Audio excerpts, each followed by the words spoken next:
Por dezenas de vezes, em mais de 20 anos trabalhando como jornalista, eu já escrevi e documentei histórias sobre aviação e defesa. Existem muitos caminhos naquilo que nós chamamos de gancho para começar a contar cada uma delas.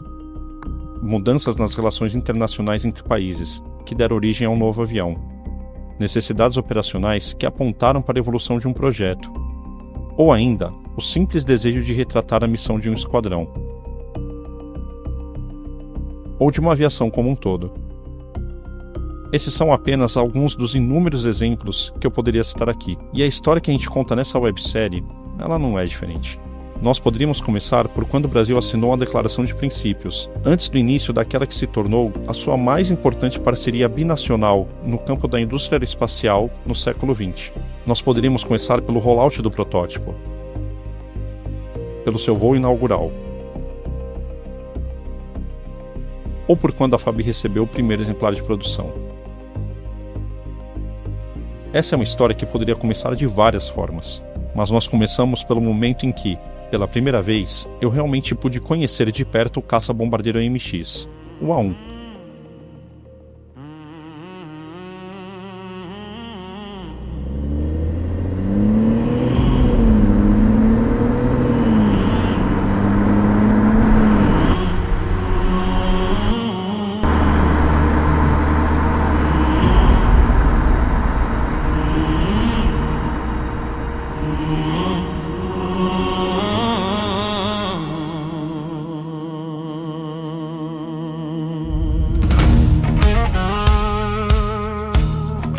Eu já conheci e tinha visto o MX, diversas vezes, aliás, em shows aéreos, em exercícios militares. Também tinha tido contato com os protótipos preservados em museus, e tinha lido sobre a sua história e importância. Na verdade, o que eu mais conhecia do AMX era sobre a sua contribuição para projetar a indústria aeronáutica nacional a um patamar até então inédito. Mas foi naquele rigoroso inverno de julho de 2018, na base aérea de Santa Maria, que eu realmente despertei para a importância operacional do AMX e o papel estratégico que um vetor de aplicação tática exerce na ordem de batalha da Força Aérea. Naquele momento, nós decidimos que era hora de registrar e mostrar que o seu legado foi além da enorme contribuição para a indústria. Nesta websérie documental, nós vamos mostrar que o AMX, do programa industrial à operação, foi sim um verdadeiro divisor de águas.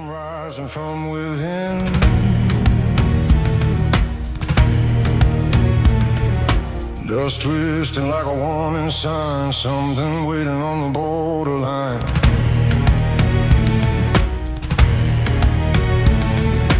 Let us breathe and close behind, heartbeat dragging out of time. Still singing in the distant air, every step says be aware.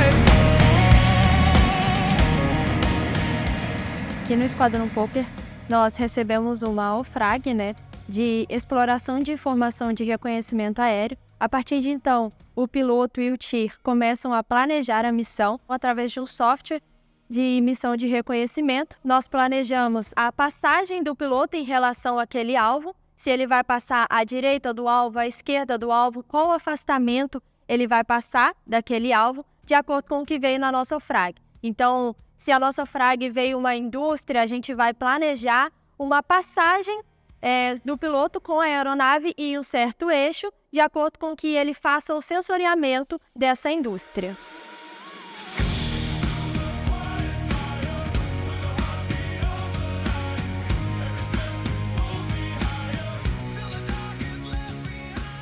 Então, após essa análise e essa conclusão de qual é a melhor rota, qual é o melhor eixo de passagem do TIR com o piloto, a gente pega a SSR, faz a gravação do voo que a gente quer para a SSR e leva a SSR até a aeronave. Lá, ele acopla a SSR no sensor e isso o piloto sai para realizar o voo. Com o regresso do piloto, a gente traz a SSR, faz o download e nós conseguimos analisar tudo que contém nela, tudo que o piloto gravou, se foi conforme nós pedimos ou se teve alguma discrepância devido à meteorologia ou condições adversas. Com isso, nós iniciamos a confecção do nosso relatório de missão de reconhecimento, descrevendo tudo que a gente consegue perceber na imagem, analisando a imagem e mais informações que o piloto possa passar para nós. Com isso, nós finalizamos todo o ciclo da nossa missão de reconhecimento aéreo, entregando o produto ao nosso solicitante. One more say, one more line. Oh, one last heartbeat, cut through the night.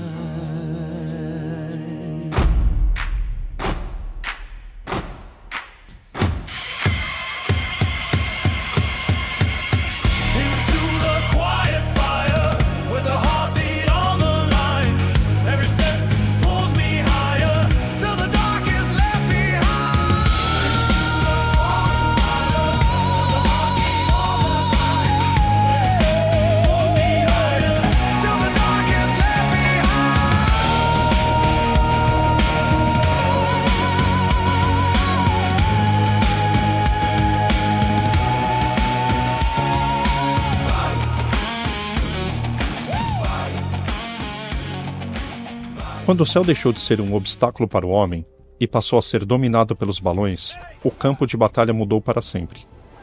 Pela primeira vez era possível observar o inimigo do alto, identificar as suas posições, entender sua ordem de batalha e revelar forças e vulnerabilidades.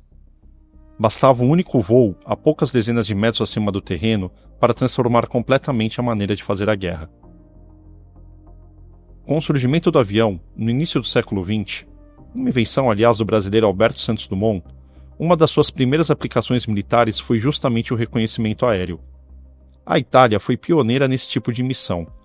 Durante a guerra contra o Império Otomano, em 23 de outubro de 1911, o capitão Carlos Piazza realizou os primeiros voos de reconhecimento sobre as posições turcas em Trípoli, na Líbia.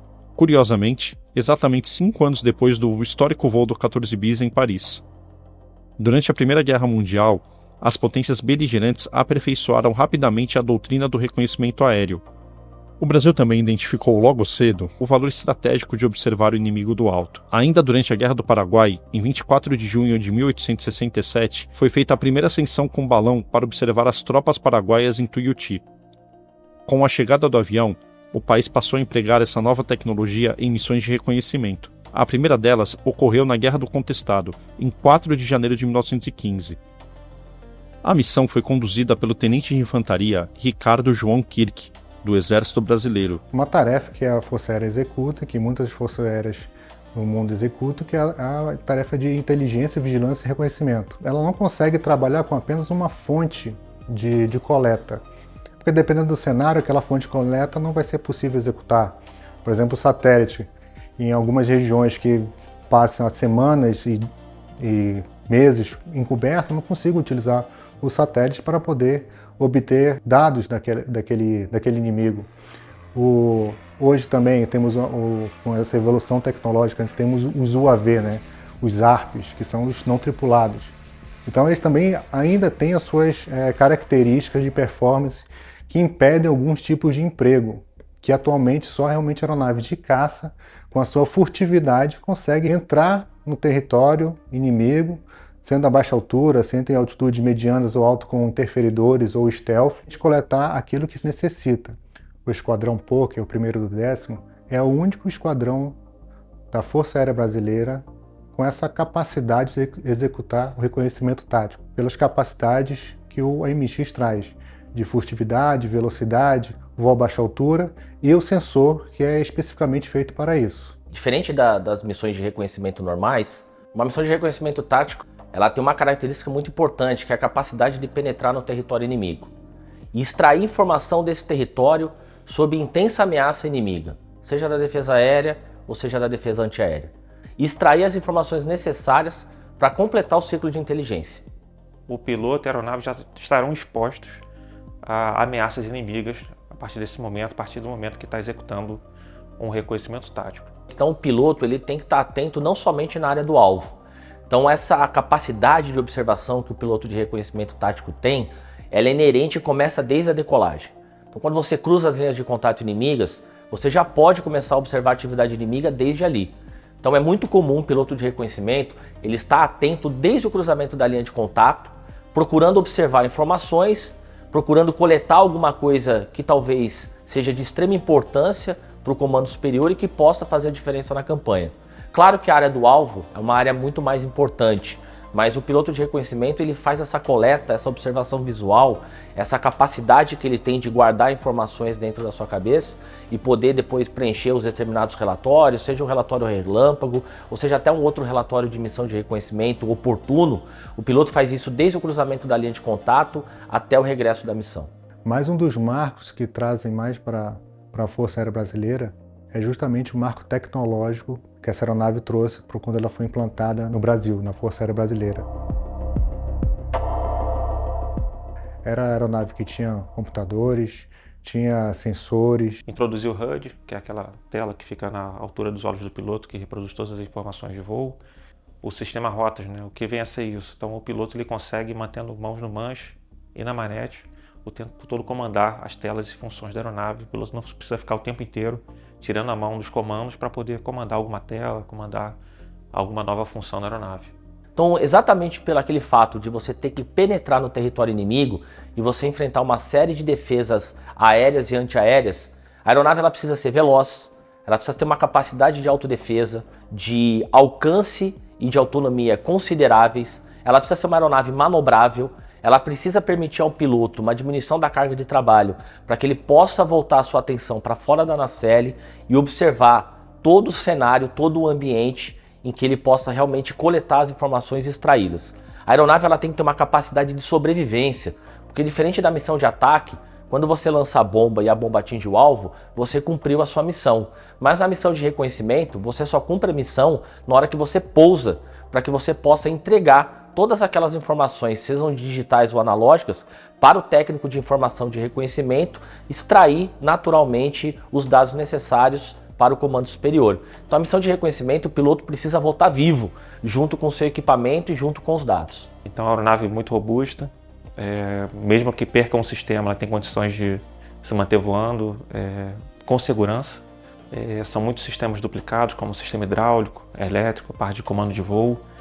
Então, do sistema de autoproteção, nós temos o RWR, que emite alertas ao piloto sobre qualquer emissão, qualquer radar iluminando a aeronave. Junto temos o ASM, que é um sistema que ele recebe esses sistemas, ele tem condições de criar um bloqueio ou despistar os radares que estão iluminando a aeronave, então um sistema ativo de contramedida eletrônica. Além disso, nós temos o MAUS, ele é um sistema que é um sistema infravermelho que ele vai avisar o piloto que o míssil foi lançado em direção da aeronave. Então ele tem um tempo para poder reagir e efetuar a defesa daquele míssil. O flare, eles são cartuchos que eles queimam, então seduzem os mísseis infravermelho. A partir da queime, o míssil que estaria voando na direção da aeronave, ao avistar um flare, a intenção é que ele voe na direção do flare. E os chefes são partículas metálicas que são lançadas pela aeronave, que ela consegue criar um bloqueio nos radares inimigos, mesmo radar de aeronaves ou radares de solo, ele consegue despistar a posição da aeronave nesse momento e criar uma interferência nesse radar. Para missões de treinamento, nós utilizamos altitudes de até 300 pés, nós não descemos dessa altitude em função da segurança de voo. Numa missão real, uma situação de conflito, então essa altitude ela vai variar, o piloto vai ter que descer, ter as necessidades da missão, do radar que ele está tentando evitar e a que inimigo ele está se contrapondo naquele momento. O limite de um piloto de reconhecimento numa situação de ameaça, né, ele faz com que o piloto ele tenha muitas vezes que extrapolar numa situação real os limites da própria aeronave ou até os limites de navegação. Muitas vezes para evitar uma detecção radar ou às vezes se camuflar do inimigo, Você precisa voar muito abaixo da altura que você está acostumado a treinar, exatamente para poder forçar que o inimigo não te veja. E aí você corre um risco muito grande, porque voar a baixa altura é extremamente perigoso. Você possui diversos obstáculos no território inimigo que não são de conhecimento seus. Então, numa situação real em que você precise descer muito abaixo de 100 ou às vezes 80 pés, você está se expondo, né? Não para o inimigo, mas você está se expondo aos riscos inerentes da própria navegação a baixa altura. E aí a sua capacidade mental de concentração para manter aquela navegação numa situação segura é o que vai fazer o diferencial de você voltar vivo ou de você voltar morto. Então, o primeiro lote do MX foi aquele lote introdutório que chegou no primeiro 16 para a implantação da aeronave. O segundo lote ele já trouxe algumas melhorias em relação ao primeiro lote. O terceiro lote da aeronave ele já foi destinado para Santa Maria, então foram os lotes que equiparam o terceiro do 10º e o primeiro do 10º posteriormente em 99.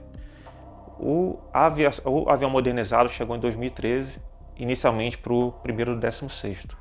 Então permaneceu lá até 2016, quando eles vieram aqui para Santa Maria. Então, em 2019 foi o ano que houve a transição, onde parou de voar o terceiro lote que voava exclusivamente aqui em Santa Maria, e todas as aeronaves passaram a voar somente as aeronaves modernizadas. O primeiro do 10º Grupo de Aviação nasceu em 1947, na base aérea de São Paulo. Ele surgia da fusão de dois grupos, o primeiro e o segundo de bombardeio leve, e herdava deles não apenas os aviões Douglas A-20K, mas uma missão clara: o ataque e o bombardeio de posições inimigas. 5 anos depois, as demandas eram outras para aquele jovem esquadrão. O Poker, como era chamado o primeiro do 10º, passou a voar pelos céus do Brasil para fotografar, observar e registrar. Era o início de uma nova era, o reconhecimento fotometeorológico. Em 1955, os valentes RB-25 substituíram os A-20K, e o trabalho de fotografia aérea se intensificou. Mas foi no fim da década de 60 que o Poker reencontrou seu verdadeiro chamado. Com a chegada dos A-26 Invader, a vocação de ataque e bombardeio foi retomada, e com ela vieram missões operacionais, algumas com finalidades de emprego real. Nos anos 70, uma nova mudança de asas, o AT-26 Chavante, um jato nacional, ágil e versátil, que reacendeu uma missão já conhecida, o reconhecimento tático. Essa modalidade é uma das mais perigosas e mortais no teatro de operações para aviação de caça, pois os pilotos e aeronaves já estão expostos às defesas antiaéreas inimigas. Na Guerra do Vietnã, mais de 140 aviões norte-americanos foram abatidos nos anos 60 e 70 durante esse tipo de missão. Desses, 101 pilotos foram mortos e 39 foram feitos prisioneiros. Com o apoio de militares americanos experientes na Guerra do Vietnã, o Poker se preparou para um novo tipo de voo: infiltrar-se em território inimigo, esquivando de defesas antiaéreas, navegando baixo, rápido e preciso. Voando só, desarmado e sem medo. Um lema dos americanos, cunhado com sangue de vidas humanas e que foi apropriado pelos brasileiros. Em 1979, o esquadrão pousou em um novo lar, a base aérea de Santa Maria, e em 1988 foi reconhecido oficialmente como unidade de caça da Força Aérea Brasileira. 11 anos depois, uma nova máquina passaria a vestir o distintivo do Poker, o AMX, que, assim como a T-26 Chavante, era outro sucesso da Embraer. Esse lema de primeiro e último no campo de batalha, que o primeiro do 10º leva no seu estigma, é justamente pelo fator do IVR, Inteligência, Vigilância e Reconhecimento. Antes de iniciarmos um conflito, ou muito antes de se prever um conflito, é necessário que a gente colete informações, monte uma ordem de batalha do inimigo, para que a gente saiba exatamente quais são os pontos vitais, quais são os centros de gravidade do inimigo que a gente precisa atacar necessariamente para atingir os efeitos determinados pelo comando superior no estado final desejado de uma campanha. E como é que a gente faz esse levantamento de dados do inimigo? É indo lá, coletando dados, buscando informações, trazendo imagens do campo de batalha, para aí sim juntar com as outras fontes de informação e tornar o conhecimento. E depois de qualquer ataque, qualquer ação que a Força Aérea executa, a gente tem que saber quão efetivo foi aquela ação.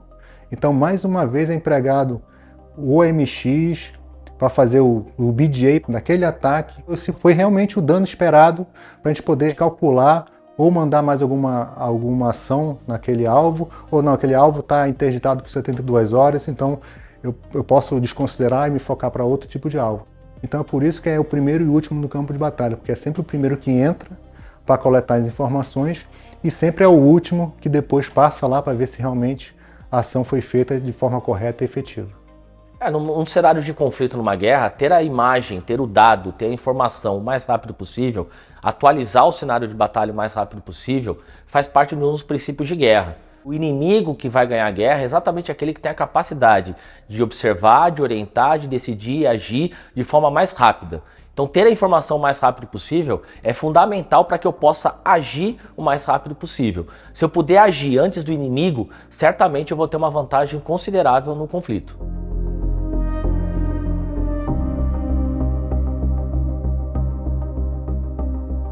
Uma das características que tornam a OMX bastante útil para o nosso entorno, principalmente, é a autonomia, a penetração que ele tem, a baixa altura, o reabastecimento em voo. Então isso torna, pelo alcance que ele tem, um vetor bastante imprescindível para atingir qualquer ponto da América do Sul se for necessário. Vale destacar o grande raio de ação que ele tem, com uma grande quantidade de carga bélica, né? Não adianta também termos uma grande quantidade de carga bélica, mas não conseguimos ter um grande raio de ação. O OMX ele consegue unir essas duas coisas, sendo um grande vetor para a aviação de caça. Então, o Esquadrão POC atualmente assegura uma grande gama de ações de força aérea, desde o reconhecimento, ataque ao solo, cessar, interferência eletrônica, SDI, que é a supressão de defesa antiaérea inimigo. Então, é um vetor bastante versátil, que não só o vetor tendo essa capacidade, mas as tripulações têm que ter treinamento e capacidade para executar isso. Eu já era soldado aqui na base em 76, e aí quando o esquadrão veio para cá, eu já estava aqui. Aí fui para a escola de especialista, e da escola fui para Pirassununga, na fazenda, e da fazenda eu retornei aqui em 85. E aí, a partir de 85 foi me dada a incumbência de cuidar dessa parte de aerotransportável, que era o shelter, gerador e a manutenção dos equipamentos foto que tinha dentro deles. Esses shelters foram adquiridos junto com o equipamento foto do Chavante. Eram 4 shelters, 2 de manutenção e 2 de fotografia. O de foto, que a gente chama, ele tinha a processadora para os filmes, e tinha a mesa clara para a interpretação desses filmes.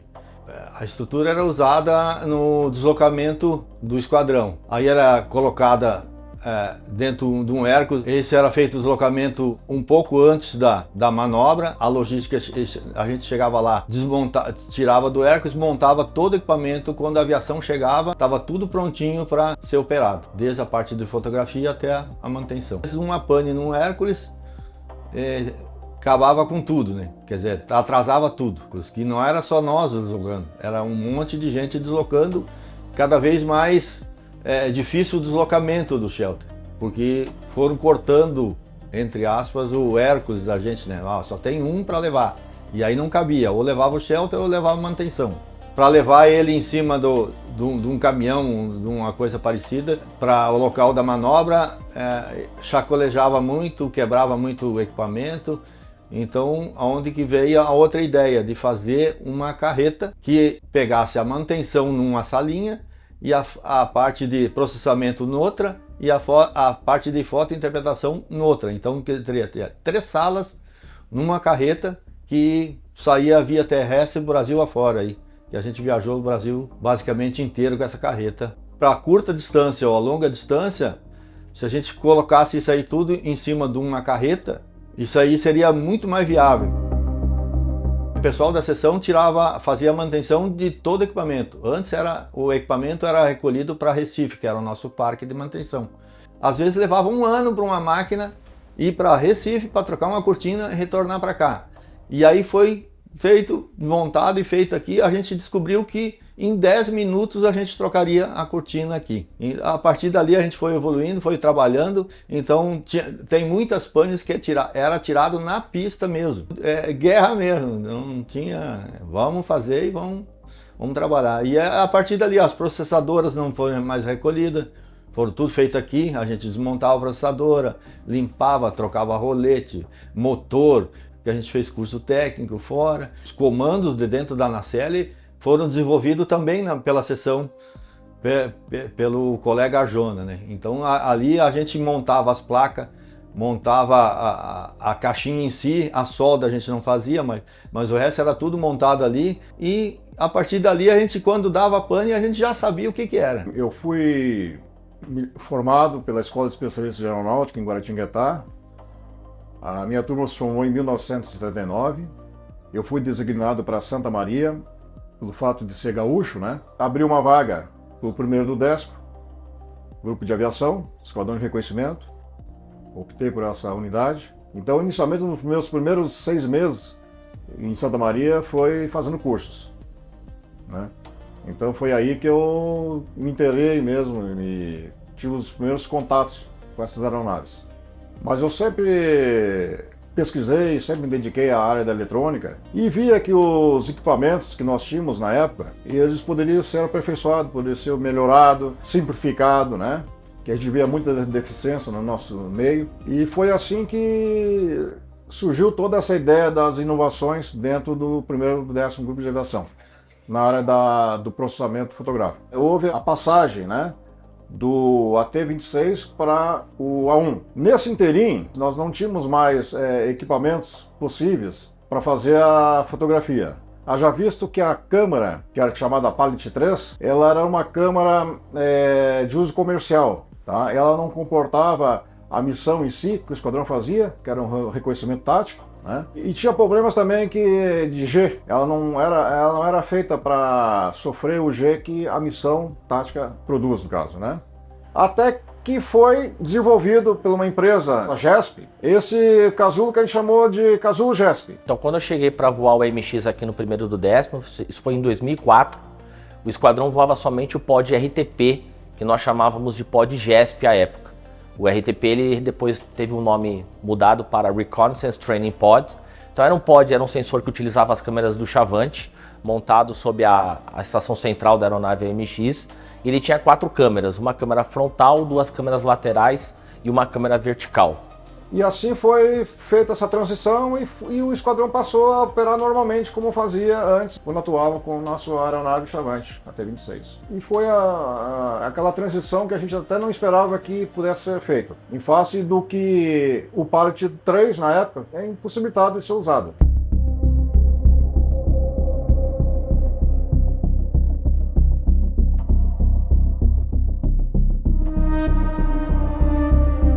Eu tive a felicidade também de, ao longo desses primeiros 2, 3 anos no 1º do 10º, de me deparar também com o pod Vicon 57, que veio nos A4 comprados pela Marinha Brasileira.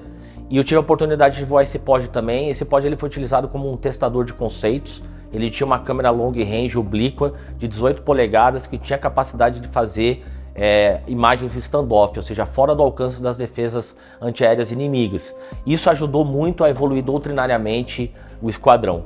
Nessa oportunidade também nós tivemos a capacidade de implementar o Palette 2, que é um sistema interno da aeronave, ou seja, ele não ia numa estação central, ou seja, ele não gerava rastro para o avião, e eu poderia ter a capacidade então de, numa mesma missão, realizar um ataque com bombas e ao mesmo tempo fazer o reconhecimento.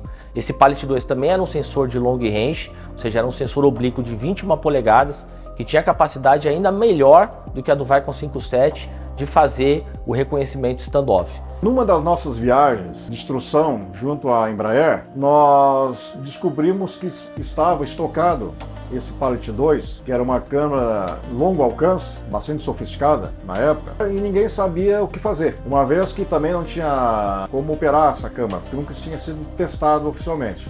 E nós, como tínhamos já uma certa experiência nessa área de desenvolvimento de equipamentos, nós achávamos que poderia ser implementado esse projeto. E assim foi feito. Veio esse material da Embraer, aí foi feito um longo estudo, nós fizemos a câmara funcionar. Inicialmente foi outra caixa de controle, mas a segunda versão foi essa aqui. Permitido que ela funcionasse a contento, ela ficou melhor do que o projeto estava previsto de funcionamento da câmara. Isso eu digo que nós fizemos um curso na Carl Zeiss, na Alemanha, e da caixa de controle que nós vimos lá, e o nosso sistema ficou bem melhor, mais sofisticado, mais operacional em todos os aspectos. Surgiu então também as NOPs e os requisitos para a implementação de um pod digital no 1º do 10º, o que aconteceu a partir de 2009, com a implementação do REC Lite e do Lightning também, que era o sensor de designação laser. O benefício de você ter um sistema digital em relação ao sistema analógico é a rapidez com que você obtém a informação.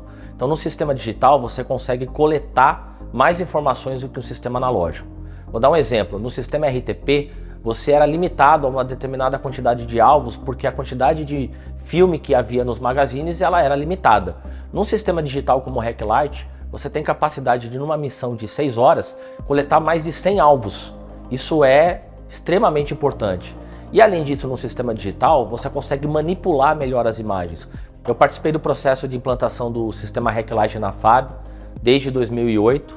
Eu realizei o primeiro voo do REC Lite na Força Aérea Brasileira em 10 de abril de 2009. Foi o primeiro voo desse sensor e eu acompanhei todo o processo. Nós realizamos também a primeira missão operacional com esse sensor. Então eu posso dizer que é um sensor que foi muito bem implementado pelo 1º do 10º e é um diferencial hoje e é o que vai permitir o Gripen ter um sensor muito parecido que é o REC Lite XR e estender ainda mais essa capacidade de reconhecimento tático na Força Aérea Brasileira. Então, essa capacidade de reconhecimento tático não é uma capacidade muito difundida, apesar de todos acharem muito importante, na literatura se falar que é muito importante, a gente não observa nos países, principalmente da América Latina, essa capacidade tão bem implementada como de outros países. E aí eu posso dizer que o Brasil está na vanguarda pela sua capacidade com a aeronave MX e com o sensor REC Lite, é um diferencial aqui no cenário latino-americano. O MX, apesar da idade dele, ele cumpre muito bem a sua missão. Então foi uma aeronave que foi concebida para isso, para missão de ataque ao solo, missão de reconhecimento. E mesmo hoje, mesmo com o avançado dos diversos sistemas, ele continua um sistema muito atual e muito capaz para cumprir sua missão devido, como eu comentei, a sua capacidade bélica, a capacidade dos seus sensores de cumprir a missão. O MX, pelo fato de ser essa aeronave versátil, com essa capacidade de alcance, de autonomia, de usar os pods de reconhecimento e uma versatilidade de armamento ar-solo, ela é um diferenciador no campo de batalhas. É uma aeronave que desequilibra a situação na América do Sul e que realmente causaria um estrago numa situação de conflito, já experienciada como na Guerra do Kosovo, uma aeronave que, apesar de ser uma aeronave de terceira geração, foi extremamente elogiada pela OTAN. Então, uma aeronave que nos conflitos se mostrou extremamente versátil e um diferencial para todas as forças aéreas que operaram ela.